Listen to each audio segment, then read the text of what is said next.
Thank you. Hello, everyone, and welcome to today's program at the Commonwealth Club. I'm Barbara Boxer, former 24-year U.S. Senator from California. Thank you.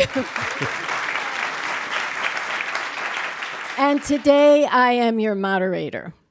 I am so pleased to introduce today's speaker, E.J. Dionne Jr., renowned Washington Post columnist, someone I know very well for a very long time, and he's the author of a new book, Code Red: How Progressives and Moderates Can Unite to Save Our Country. E.J. is also a government professor at Georgetown University.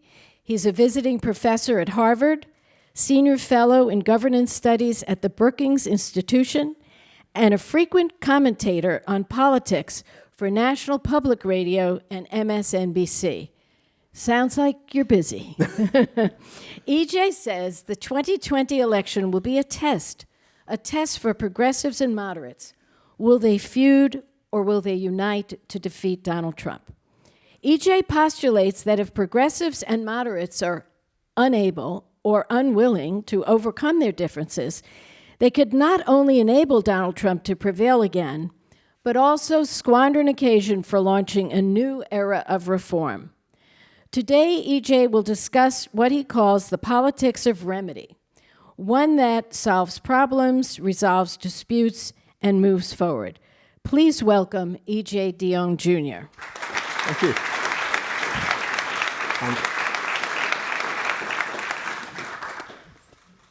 E.J., as I told you, I read your book. I loved your book. Why don't we stop right there? Then let's have the book signing. And as I also said, I know you so well, and I know you to be someone with a brilliant mind and a very calm demeanor, which is important, I think, today. And I've looked through all the titles of your various books, of which there are many for us all to read. But you had one beautiful title, I thought, Our Divided Political Heart. I mean, that's so calming and such a sweet way of putting it. But now you say Code Red. Code Red. Why? It is a Code Red moment. If I could just say a couple of things before. First, it's so great to be back, to be at the new Commonwealth Club. I've had the gift of speaking here before. And I was told that this used to be the Longshoremen's Union headquarters. So somewhere I hope Harry Bridges will channel a question to us. I am so grateful for my daughter, Julia Dionne, who's here. When she heard Senator Boxer talk about that calm demeanor, Julia might have said, huh? Who are you talking about? And her boyfriend, Devin Stein. And then Tom and Sheila Mann, I have to acknowledge, Tom is not only a dear friend for many, many years, but Tom read this book over and over again, and I can't tell you how awful this book would have been if Tom had not contributed. And his whole family is here, and it's so nice of them to be here. And I want to say something about Senator Boxer at the great risk of making us both look a little older than you might think, especially in her case. Me, I'm not surprising in her case. I met Senator Boxer 40 years ago in Marin County, and I wanted to write a piece on how the theme of the piece was how younger college graduates were going to the Democratic Party, even as older ones were going to the Republican Party. And I was looking around for new successful Democrats. And I asked all over the place to friends, and they said, you really got to meet this cool county supervisor in Marin.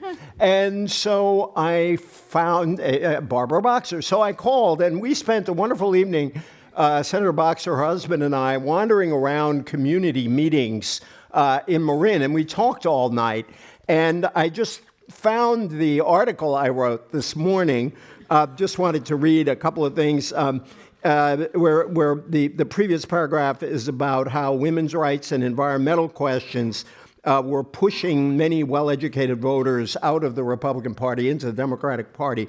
In Marin County, these issues are central to a quiet revolution in political viewpoint. Barbara Boxer, who is the first woman and the first Democrat to get elected to the County Board of Supervisors from her district is typical of the new breed.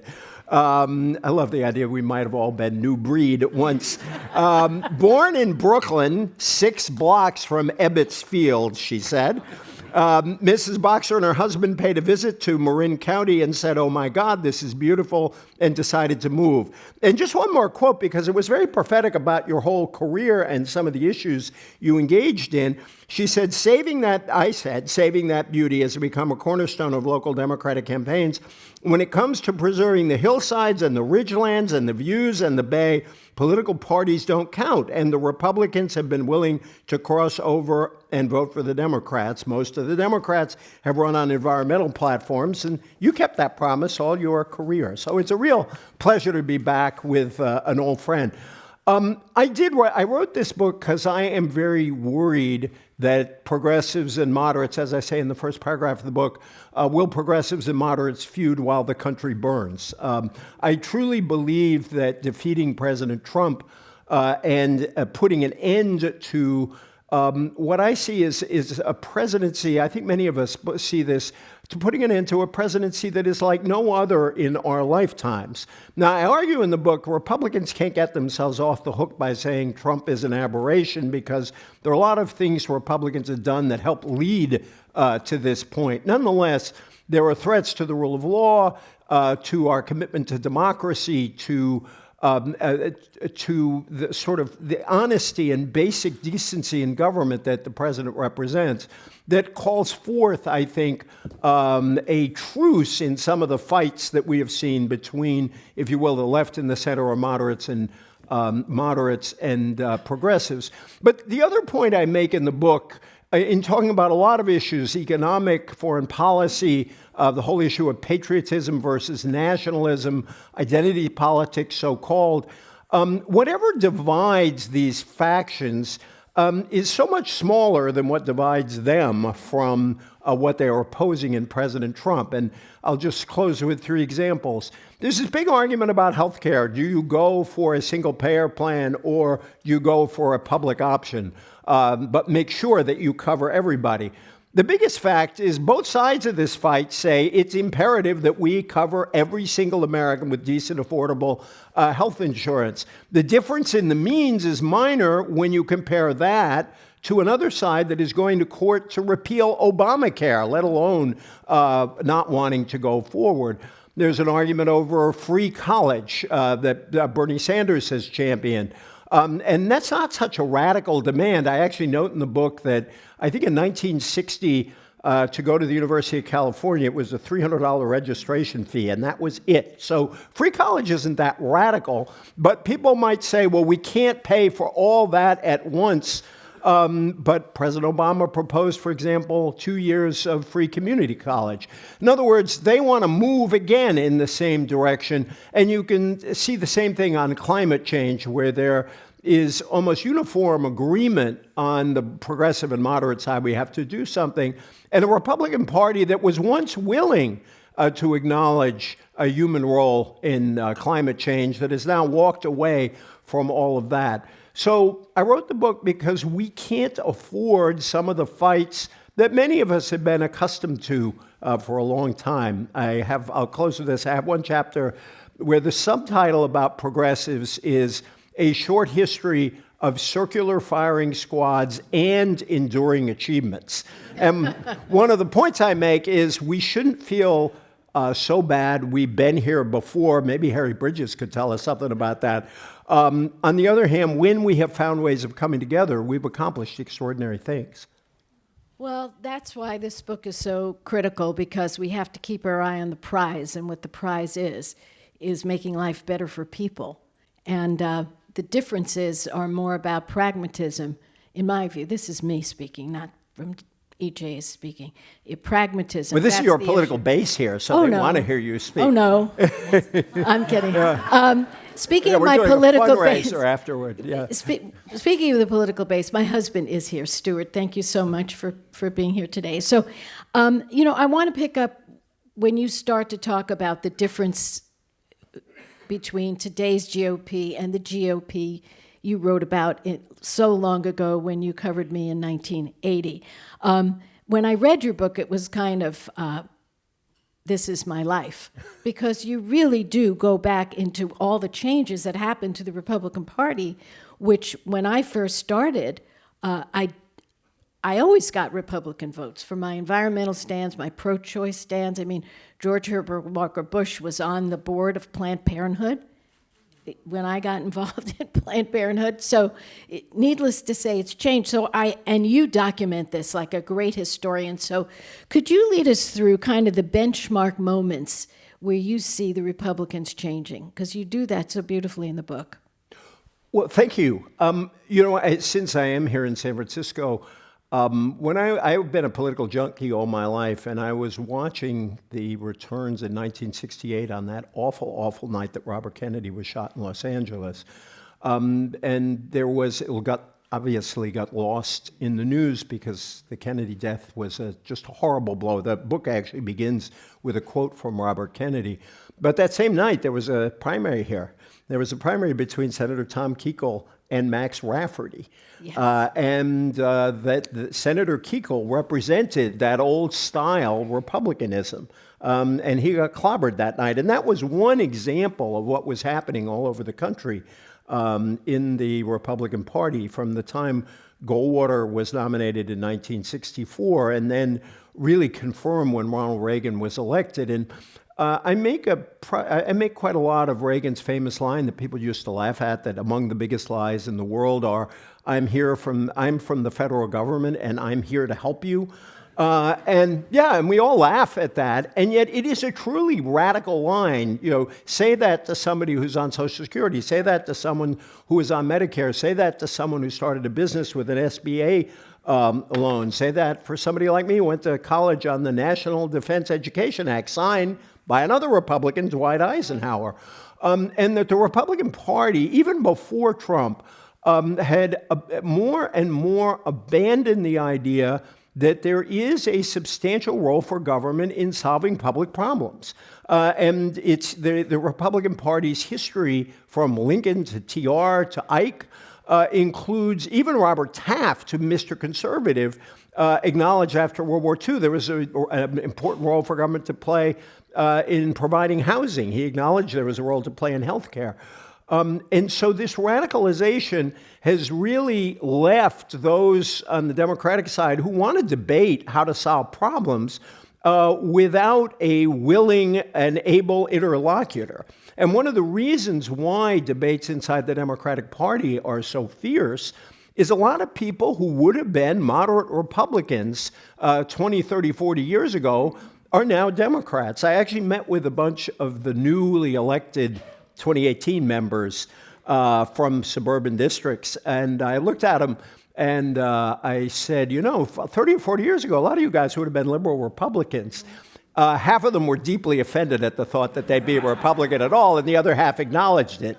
But that's what's happened, and that's why I want this version of republicanism to be defeated, so we can have a conservative party that once again says, we're conservative, we're pro-business, but we want to start engaging again in solving some of these problems. But unfortunately, I've written, as you said, over the years with some real respect for conservatism. I know why people love Edmund Burke. I got a kick out of William F. Buckley too, even though I disagreed with him passionately. But this is a form of conservatism that is not helping our country in any way, and I want to see it defeated so they can regroup. Maybe from now on we can call them Romney Republicans. Yeah, I hear you. Well, you just walked right into my next question. You're so good at this.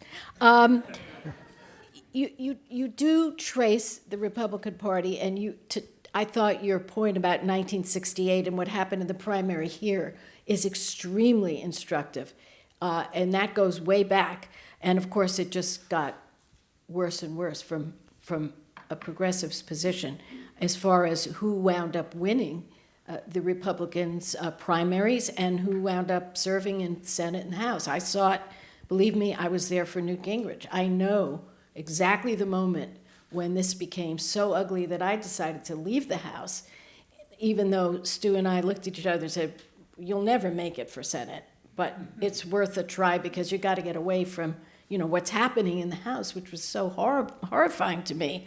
But then in the See, book, this is Newt Gingrich's good deed. He drove Barbara Boxer to the Senate. So. depending on your point of view, this is true. In your book, you kind of put a nail right on when you saw Trumpism beginning. And it's interesting because it's not really about Trump himself. You say the beginning of Trumpism, as you saw it, was the 2006-2007 debate on the immigration issue. Can you expand on that for us? Yes, many of you will remember that President George W. Bush proposed an immigration reform bill that a lot of Democrats actually voted for. I think you voted for it. I didn't because there was one part of it that frightened me about day workers, and I was afraid they'd be so exploited. Looking back, I wish I had voted for it, so putting that on the record, the worst thing any politician has to say, the 3 words, I was wrong. So I've said it here to you, don't tell anybody else.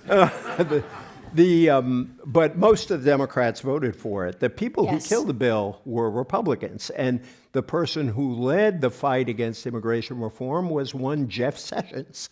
And there's a famous Jeff Sessions quote where he said they wanted to delay the bill so that Rush Limbaugh would have time to explain to people what was in it. And that, in fact, there were some interesting studies I was involved in back then where if you looked at the media coverage of that immigration reform bill, it was covered far more by right-wing media opposed to it, by kind of nativist media, than it was by progressives. But that moment when a Republican president couldn't get his own immigration reform bill through Congress because of opposition from Republicans, it showed the shift in the Republican Party on immigration, the power of the immigration issue in the Republican Party. And I sort of say that is where you can define the beginning of Trumpism. Now, you can go back historically and look at other political campaigns where there was race baiting. You can find other roots of Trumpism. But I think specifically for changes in the Republican Party, I think that was the first moment. And the second was Sarah Palin, the choice of Sarah Palin by John McCain for the vice presidency. McCain, somebody I, like so many people, admired, even though I had some disagreements with him. I thought that was I thought it was bad for his campaign in the end. I thought it was bad for the country, that choice. But you could see in many of the things Sarah Palin said echoes of what Trump would say. And then the party itself, the third moment, is when Trump engaged in, became the leader of the birtherists, denying President Obama had been born in this country. By the way, there was a poll in that period that showed 6% of Americans think he was ineligible to be president because he was born in Hawaii. So you can always get an interesting answer to any polling question. But when Trump was a birther, the party really didn't turn on him at all. In fact, Mitt Romney, who later has showed great courage recently, happily accepted Trump's endorsement in 2012. And there's some great footage of Romney, sort of falling all over himself to praise Trump. So I think the immigration vote was the key thing, and then you saw these other developments get us there. Well, we're getting some really interesting questions, leading us more to interesting things that are happening like right now. But before we get to those, I'm just going to continue with the book for a little bit. You have some beautiful passages in your book. I'll read just a bit here from page 218, and this is E.J. speaking. I have strong political views, but I would not want to live in a country where everyone agreed with me. I doubt you would either. I long for a very different sort of debate, one in which remedies supplant rancor as a driving force, and empathy becomes a social and not simply an individual virtue. We must learn to say, quote, we, unquote, about all our fellow citizens and mean it. I love that sentiment. This is me. I love that sentiment. So my question is, as we look at the world, as it is today, and given the current state of affairs and the fact that you think Trumpism really started with the racism around immigration, and we all know about what's happened with the marches of the white nationalists, et cetera, how deep do you think racism goes in America? And what role do you think it will play in this election and in the Trump playbook? I mean, racism goes all the way back to 1619. And in fact, among humankind, it probably goes back a whole lot longer than that. And that we have been, as a country, struggling with race from the very beginning, and race and racism from the very beginning. I like to ask audiences this question. I like to ask, what is the first word of our Constitution? We. And I like to ask that question because I like to hear Americans say we, because we don't say we very much anymore. And if you look at our national struggle, and by the way, it's one of the reasons I love Obama's Selma speech. It's really worth going back and looking at again, because Obama has a very particular view of American history that I very much identify with. And it is not a view of American perfection. It is not a view that glosses over the mistakes we have made or the bad things we did. And it's not a view that says we don't have some backsliding across our history, but it is a view that says that the best thing about us is a capacity for collective self-correction. It's like that old Churchill line that many of you know, that America always does the right thing after first exhausting all the other possibilities. and that we have struggled throughout our history to make we mean everybody, to have a more capacious sense of that word we. And we've had setbacks. Skip Gates, Eric Foner have written some very interesting books recently on the end of Reconstruction, where Reconstruction was a period where, very briefly, our country really did embrace racial equality in a very deep way. And throughout the South, you had African Americans elected to very high office right after slavery. They were exercising their rights. And then along came the backlash and the Ku Klux Klan, and this movement for racial equality was crushed. And a lot of white Americans just gave up on the idea of racial equality at that moment. But we didn't give up, and we had the civil rights struggles, which were successful. And now there is reason to worry that we are in a period where we're seeing that pushed back again. That it, just as the civil rights era was called the Second Reconstruction, I think we are in the midst of a second reaction against that. Now, the good news is I think that too much progress was made over the last 50 years to have all of it roll back. I had some wonderful conversations during 2018 with Stacey Abrams that I talk about in the book, where she talks about ways in which she is fighting against that rollback of the Second Reconstruction, and that she thinks it will ultimately be successful. But this is always a struggle for us as Americans. We're not alone in that struggle in the world. And as the famous line from the Civil Rights song goes, we always have to keep our eyes on the prize and always have to keep our eyes out when somebody wants to take that prize away. Yeah, this is, I'm really glad you talked about this in your book. Something that I love very much that you did in the book is to talk about the election of 2018. Everybody forgets it. They only think about, presidential elections, and we call them, off-year elections, which has been something, it's a bane of my existence. There is no such thing as off-year. When there's an election, it's on, and you got to vote. And so with the one in 2018... You first came to Congress in an off-year election. That is a fact. And I have to tell you, I start to get the shakes thinking about what my slogan was. And I ran, and part of my district was San Francisco. This is what I said. It was on signs all over. Barbara Boxer gives a damn. Ronald Reagan doesn't. that was how I got elected. Now, the thought that I would even have done that scares me. How did I ever manage to get elected with that? But we did. Just can I say my favorite? Yeah. I think one of my favorite billboards I ever saw. It was in one of the elections in the '90s where there was a big pushback against incumbents and a desire for change. We go through that a lot in our country, and there was a 12-term incumbent trying to get reelected in this atmosphere. And his billboard said, "So-and-so has been fighting for change for 12 years, period. Keep the change." And he won.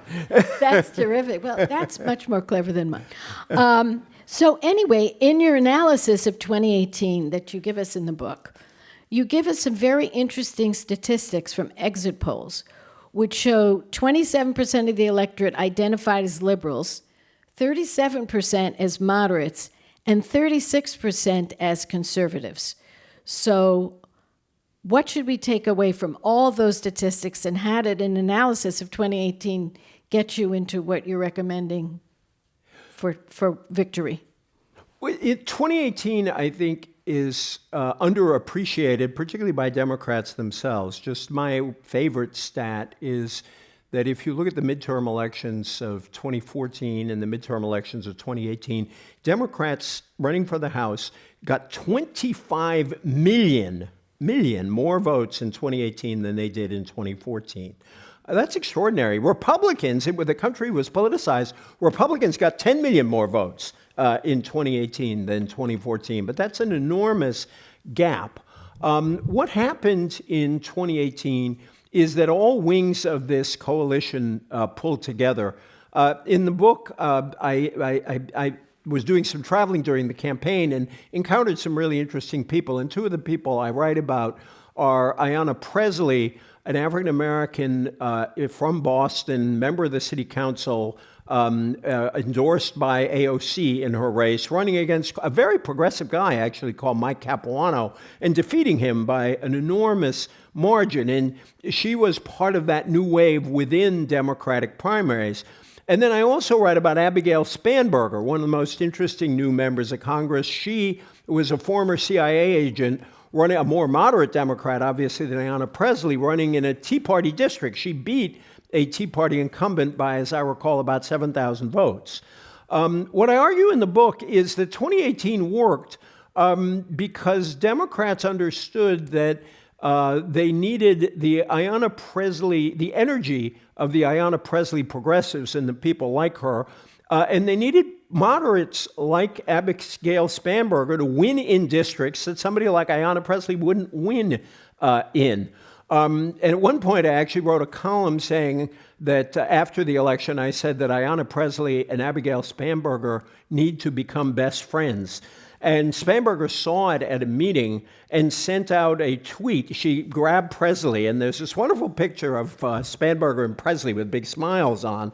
But that is what the party needs to do, because Pressley wouldn't have the power she has in the Democratic Congress without Spanberger, but Spanberger wouldn't have gotten elected if there was energy from people to her left who were out there to help her win her seat. And you rarely have a theory of a book confirmed on a book tour, but I was doing an event at a great bookstore in Washington called Politics and Prose, and I used that line, and a man stood up and said, "I am way to the left of Abigail Spanberger, and I work my heart out for her."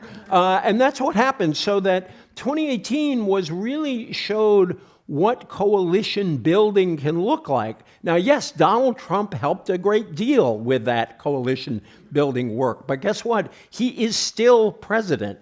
And if a coalition could be built that was that broad in 2018, it ought to be possible to rebuild it again in 2020. Well, yeah, go ahead. Thank you. So since 2018 is very popular with our audience, I'll stick with it for a minute here. In your book, you point out that Nancy Pelosi said the following to the candidates, some of whom you've described to us, from the left to the kind of the moderate right of our party. And she said, quote, "By the way, don't you love Nancy? She's the best of the best." So she said, quote, "Do whatever you have to do, just win, baby." That's what she said to the candidates. So how much credit do you give her for the 2018 victories? Quite a lot. I don't think there's any question about that. That quote comes from an event that she spoke at. Actually, it was up at Harvard. And as you recall, there were a number of people, including Spanberger, who said that they wouldn't vote for Pelosi as Speaker because Pelosi was unpopular in some of the more conservative districts. And so somebody asked the question at this event, what do you make of all those people who are saying this about not voting for you as Speaker? And she said, do what you have to do, just win it, baby. She just said, I don't care what you say. And then what I suggest is sort of in the back of her mind, I know I'm going to become Speaker again. So you could say whatever the heck you want to win the election. But I think one of the things about Nancy Pelosi is that she is a congresswoman from San Francisco and the daughter of a mayor of Baltimore, where she was the person who kept the cards about all the favors that were done and needed to be done. I once asked her, Tommy D'Alessandro was her dad's name, and I once asked her, you're not really a San Francisco Democrat, you're a Tommy D'Alessandro Democrat. And of course she said, of course I'm a San Francisco Democrat. I mean, she's very consciously represents you. But on the way out of the office, she looked at me and said, by the way, remember, I do represent San Francisco, which I always thought was her way of saying, yeah, I'm a Tommy D'Alessandro Democrat. But she is very acutely aware of what it took for some of these members from very, very difficult districts to win their seats. And when you saw the debate on impeachment, I think she had her own reasons for not wanting to rush toward impeachment. Absolutely. But I think one of the key reasons she had is she did not want members from very difficult districts to be caught up in an impeachment fight unless it were a principled impeachment fight that they could defend. And I think what's important, if you go back, a group of moderate Democrats who had worked in either the military or the intelligence agencies like Spanberger actually wrote a op-ed. They had been people who were very skeptical of impeachment. And after the Ukraine information came out, after it was clear the president had tried to pressure a foreign leader to investigate Joe Biden, they all said now is the time. And then she moved forward. And I thought you saw in that whole period how Pelosi is very conscious of what it takes not only to build, but also to hold a majority. Well, you're so insightful because, Nancy was under a huge amount of pressure to do this impeachment, really from day one almost, because the outrages were occurring immediately. Immediately, the lies started. You can't get to 16,000 lies in 1 minute. It just was day after day after day. So, and I knew, having gone through impeachment with, Bill Clinton, how it takes the air out of the room. So I knew she didn't want to go there, but he self-impeached, as she said. There's a point in time where, he did it. And she embraced it at that point, which she had to do. And she did it well, I thought. What I want to get to is a question about the Electoral College. Not to get us all depressed, but we've already gone through a couple of elections where the winner lost. As we know, it's the only election that I know of in the country where the winner could lose. So when you talk about all these great votes and how many millions more votes, we all know Hillary got millions more votes. Where are the votes coming from is really key. So I think that's why your book is so important, because if it was just a question of the votes, that's one scenario. But it's where the votes are. And we have to recognize, do we not, the different politics in different places because of the Electoral College. I hope I don't embarrass Julia by telling this story. And now she's looking at me and saying, yeah, Dad, you will. But I'll never forget the day after the 2000 election. when, of course, Al Gore won the popular vote by 500,000 and Florida was going on. And don't get me started on Florida. Yeah, I went but- down there for the recount. Yeah, Saw a lot of brown shirts out there. Scary. And so I'll never forget, Julia came up to me that morning in our kitchen and said, "But Dad, doesn't the candidate who gets the most votes win the election? Didn't Gore get the most votes?" And I always said that is as simple and clear a reason why the Electoral College is a terrible idea, but it's a worse idea year by year because of the way population is being redistributed. In the book that Tom Mann, up in the audience here, Norm Ornstein and I wrote, we talked about how, and I repeated this point in this book, I think it's by 2040, 70% of Americans will live in 15 states, which means that 70% of us will have 30 senators, and 30% of us will have 70 senators. And that's part of what underlies the Electoral College, because every Absolutely. state gets 2 senators.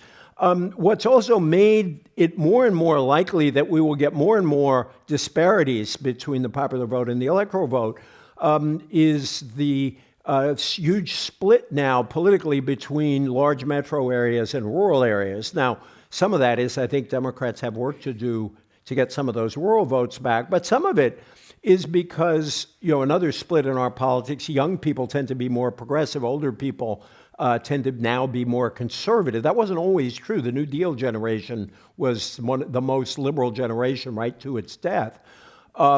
But with the young people are leaving rural areas because they are coming to places like this where there is opportunity, which means that these rural areas are becoming much more conservative with time. And so I am in favor of the Interstate Compact, where states pledge their electoral votes to the winner of the popular vote. They need about 5 more big states to get this through, because it's hard to see how we get a constitutional amendment through on this, since it needs to be ratified by 3/4 of the states. But there really is something wrong with a system that, if we saw it in another nation, I think we'd be very critical of it and Right. say, how democratic is this? Yeah, It's- but what it does do, I think there was an underlying other question there.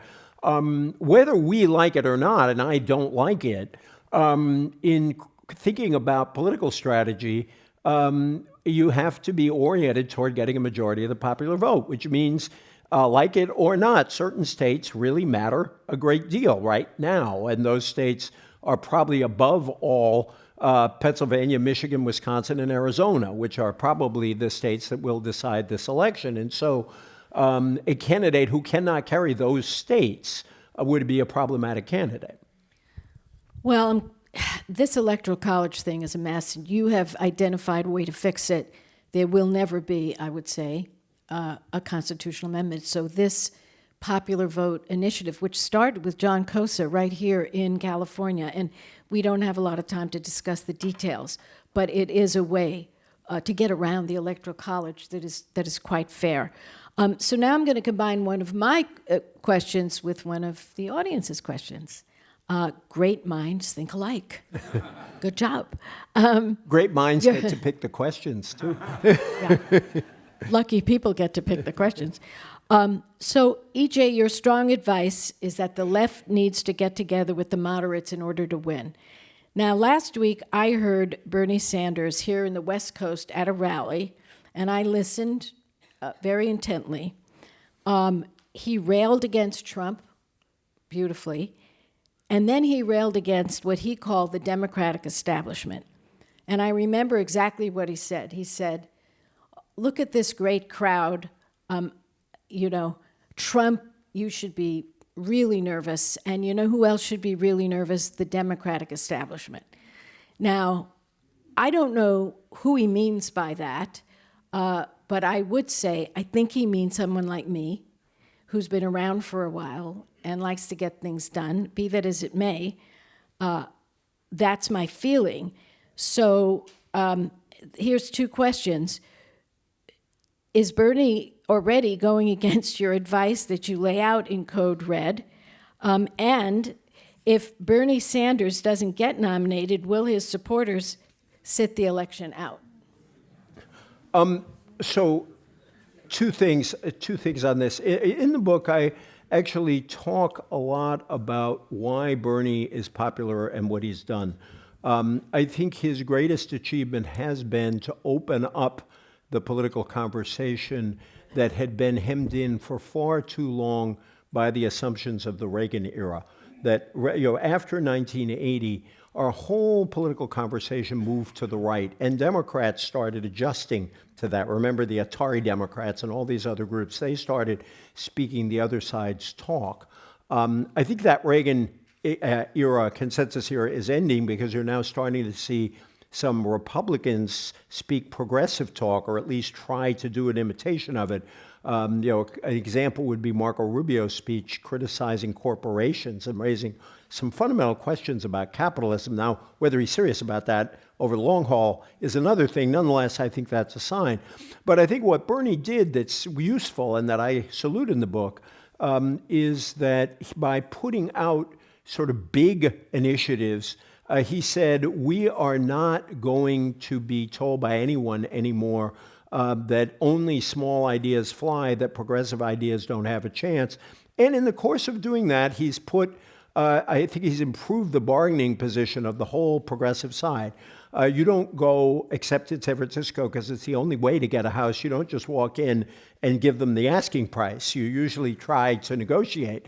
And similarly, I think that by setting down markers, Sanders has done something very useful. So that's on that plus side. I, too, have been concerned about the talk about the Democratic establishment. First of all, because if you look at the early primaries, roughly 2/3 of Democrats voted for someone other than Bernie Sanders. So this isn't really about the establishment. This is about a significant, whatever that is, this is about a significant number of Democrats who, for a variety of reasons, some of them about electability, some of them about their own ideology, would go in a different direction from Sanders. Some, like Warren, stand somewhere between those more moderate or center-left candidates or the Buttigieg, Biden, Klobuchar supporters. So he's talking about the party itself, and to win, he's going to need all of those folks to vote for him.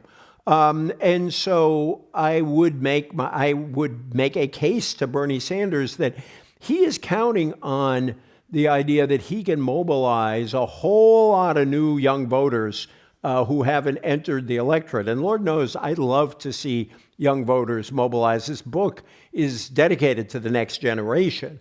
So I'm all for that.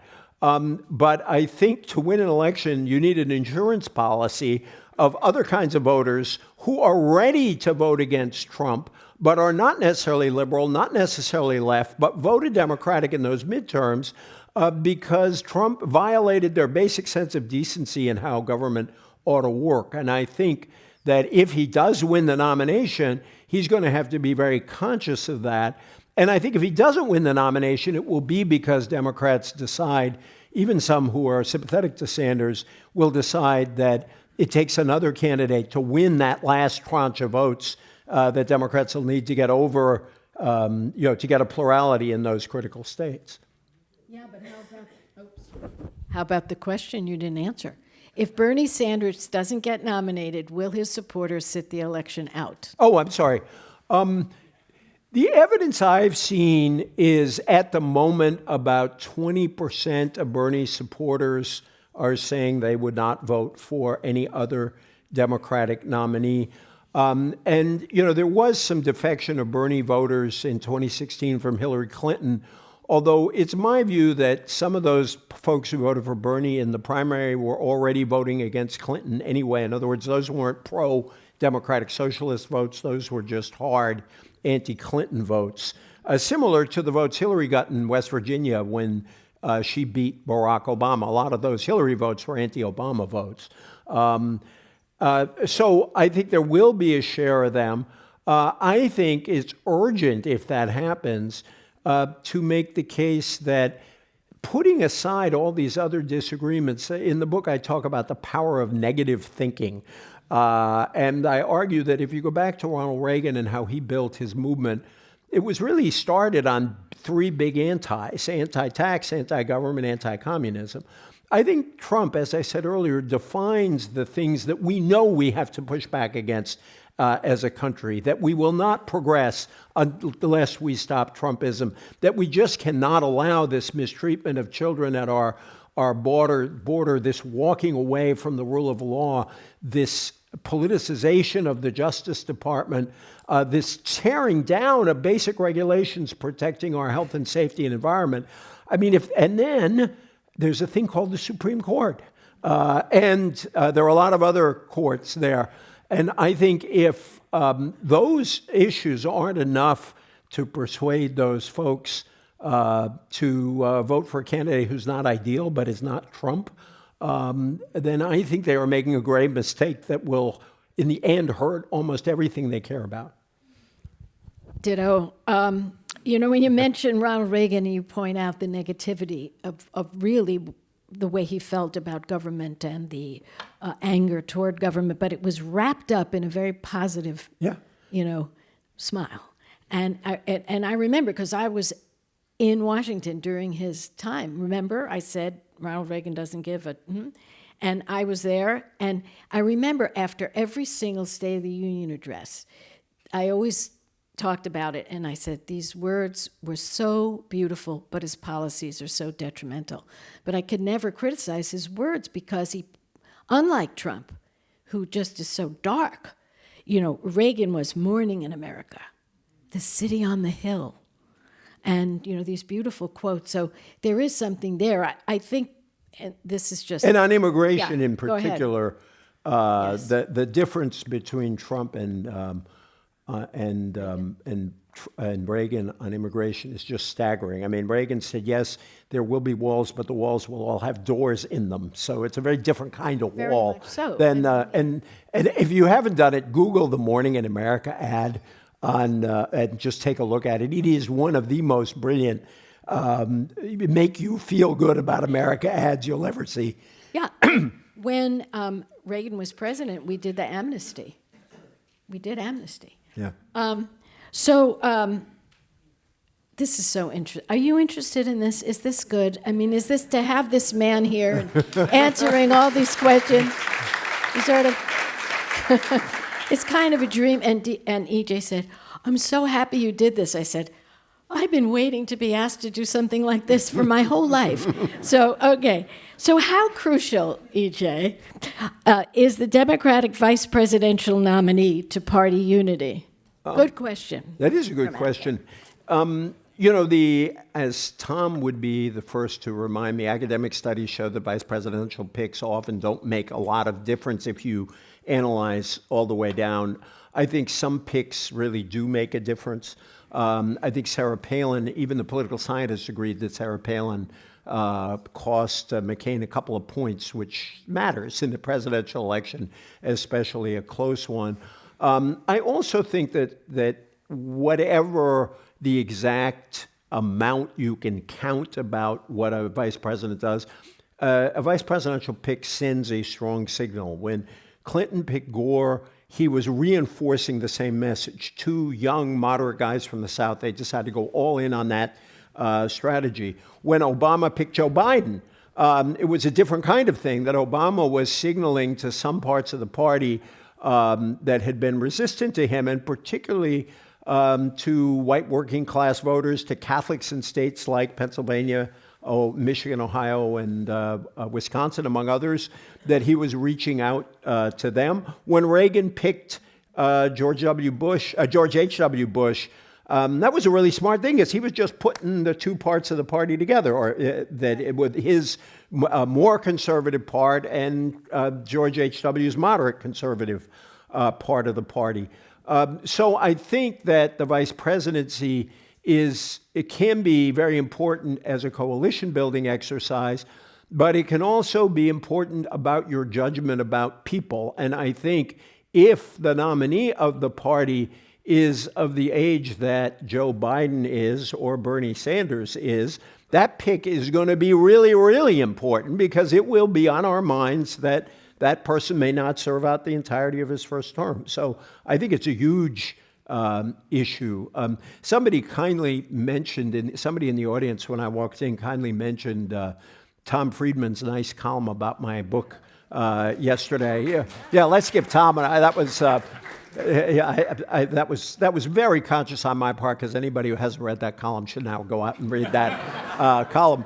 But Tom had a really interesting idea. Basically, let's build a whole government before the election. And I've been thinking that a brokered contested convention or a brokered convention might not have to be a catastrophe. I'll probably be wrong about this.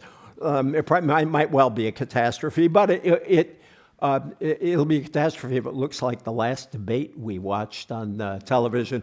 But if it actually led to a kind of bargaining among these wings of the party, where you would agree on the kind of government you would put together. I mean, in parliamentary systems, a whole government is on the ballot, the candidate for prime minister, but there are spokespeople who are, effectively the attorney general or the secretary of state. I think that's a really, I don't think that'll happen, but I think signaling the kind of government you're going to have is a good idea. And lastly, for those afraid of brokered conventions, Abraham Lincoln was nominated on the 3rd ballot. Franklin Roosevelt was nominated on the 4th ballot. We have done a whole lot worse. Yes, I am really glad to hear you say this, because to me, what you say is critical. And what Friedman lays out is basically a team of rivals, which is right. what Lincoln did. And I guess it was Doris Kearns Goodwin who wrote that book. And I think there is something special. I think for us to say, oh my God, we can't have a brokered convention, or oh my God, let's have one. My view is, first of all, let's take a deep breath. It's the election. We don't know where it's headed. If nobody gets enough votes, then we have to have several ballots. That's the rules. Since when do we change? We should not change the rules. Those are the rules. And the rules were, many of them, written by Sanders' campaign after the Hillary Sanders fight. So there are rules in place. So instead of predicting, be terrible or be wonderful, I take the position, let's take it one step at a time. We know that we need to have a candidate that's going to be able to get support from majority of the American people who vote. That's what we know, at least that, and especially in those swing states, which is so important. So you kind of mentioned in passing the debate in South Carolina, so one of our people here sent up this question. As an educator, what letter grade would you give the Democratic Party with respect to your thesis following the South Carolina debate and the state of the presidential primary? So I teach, and I am a notoriously easy grader, and I'd give him at best a D.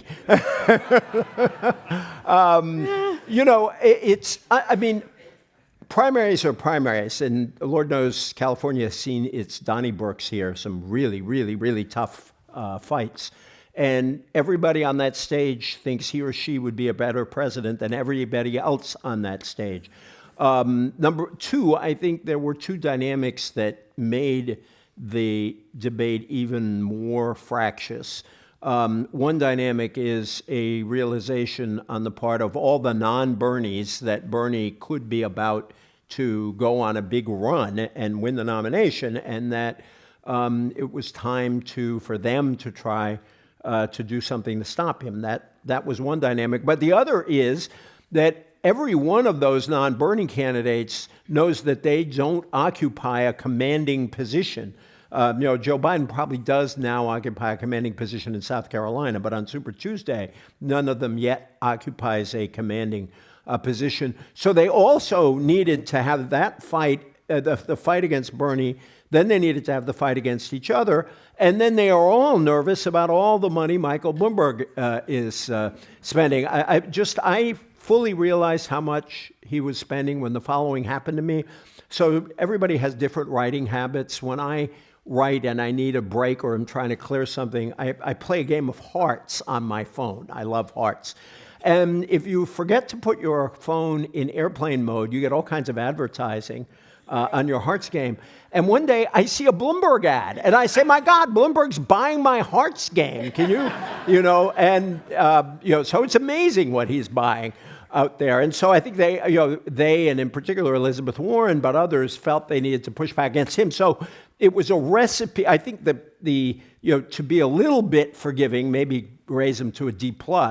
There were dynamics at work that produced that outcome. Nonetheless, it's really bad when the whole first hour of your debate could be run as an ad by the Republican National Committee. You're right. So here's a question from someone out there. This is a very important question that I get, and I'm going to see how you answer it. Should I vote? And I want to know how you answer it. We'll see. It might be better. But I'm asking you first.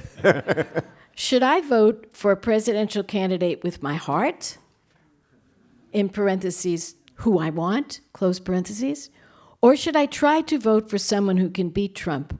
And in your opinion, who can beat Trump? Great. Yeah. Let's get down to the heart of it, right? What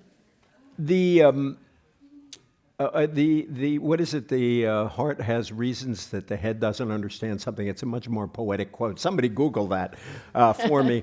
I think, personally, I think if there was ever an election when you have to vote with your head to support everything else that's in your heart other than the presidential candidate, this is it. In other words, for all of the values that so many of us care about, winning this election is more important, or at least it is to me, than the identity of the candidate, in the sense that I find all of these candidates are, for me, in the broad range of my own acceptance.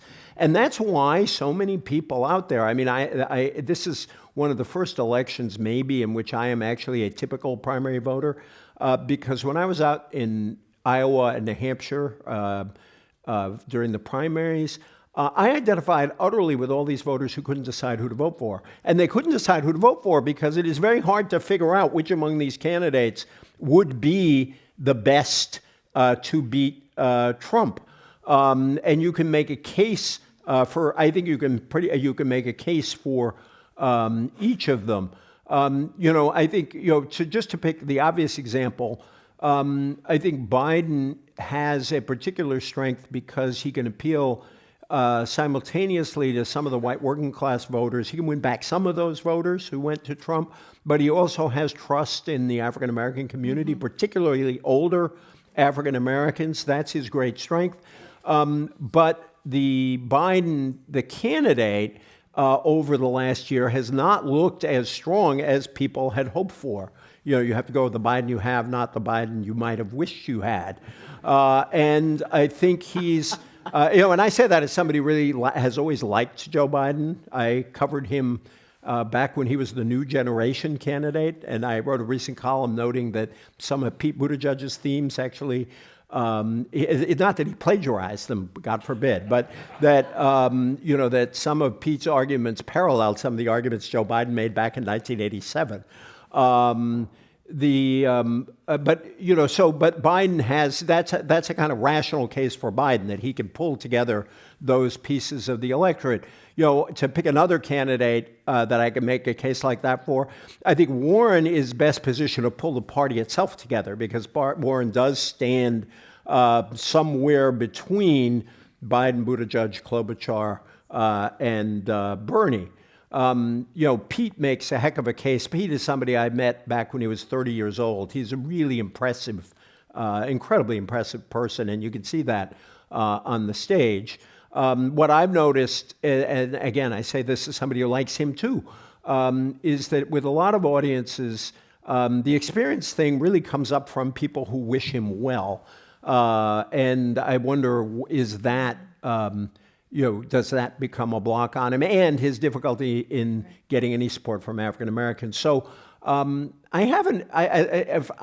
as a voter, I haven't answered that question for myself yet. I mean, that's very convenient for me since I'm plugging this Unity book, but it has, who was it? It was Henry Kissinger who once said, it has the additional virtue of being true.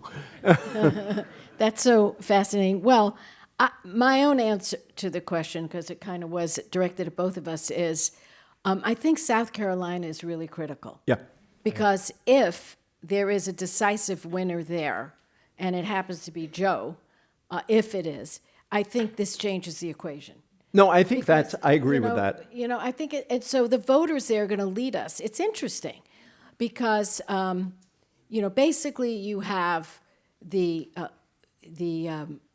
I want to say the most left candidate, and the rest are moving in the other direction toward the center. And so, because so many are in that center lane, and Elizabeth trying to put herself between the two, and that's a question for people to decide where she lands on that. Most of the Democrats seem to prefer someone in what I call the pragmatic lane. I call it the pragmatic lane. So I think you should watch what happens, whoever asked the question, and anyone else who's undecided, and then see where you go from there. Because it depends on what lane you're in, to be honest. You know what lane you're in. So you have to figure that out. It's a very important decision.